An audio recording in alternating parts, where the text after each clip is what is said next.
tega trenutka 15 vstopov. Če pogledate ta prostor, koliko je ljudi, pomeni to, da je to niti v promili ne moremo govoriti. Jaz sem prepričan, da je Slovenska ljudska stranka bila sposobna in je naredila tisto očiščenje, ki ga potrebuje. Zato mi smo vedno povedali, da imamo tudi kako napako iz preteklosti, se znamo posuditi s pepelom, zato da seveda dobimo ponovno zaupanje volivk in volivcev. In Slovenska ljudska stranka je stranka krščanske demokracije, stranka, ki jo Slovenija potrebuje, predvsem tudi kot zagovornico podeželja, kot zagovornico lokalnih interesov in prav gotovo postaja Slovenska ljudska stranka zdaj po očiščenju pomemben igralec na desnem političnem postopku.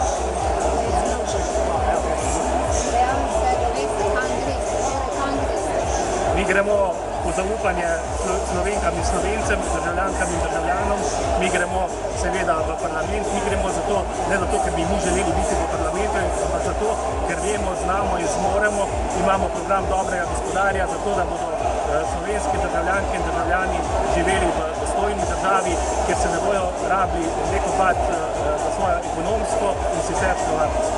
Kaj pravite na to, na zahtevo sina gospoda Franca Zagožna, da naj stranka ne uporablja več njegovega imena? To je seveda predlog oziroma njegova zahteva. Jaz nimam nobenega problema, da tudi to njegovo voljo spoštujemo.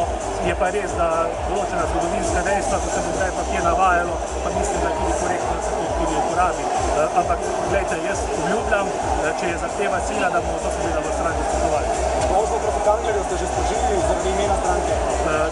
Tožba je vložena zoper odločbo ministrstva na upravno sodišče in čakamo na razplet. V zadnjem času nisva govorila, smo pa govorila kdaj v preteklosti.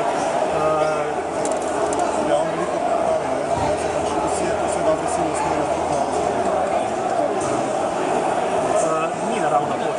Naravna pot je Slovenska ljudska stranka kot najmočnejša sila, ki je v bistvu zmogla tudi generacijski premik, zmogla je svoje notranje očiščenje in jaz sem res verjamem v to, tudi čutim tudi podporo, ne samo v Slovenski ljudski stranki, ampak če povem na ulici pri ljudeh, da smo na pravi poti, da so si to ljudje želeli in kot sem rekel, s Slovenske ljudske stranke je snet kamen za vratom in Slovenska ljudska stranka z optimizmom zre v prihodnost, pa ne za svojo prihodnost, ampak zato, ker zna, zmore, ima dober program in bo lahko naredila za Slovenijo tisto, kar Slovenija tudi v tem trenutku in v bodočnosti potrebuje.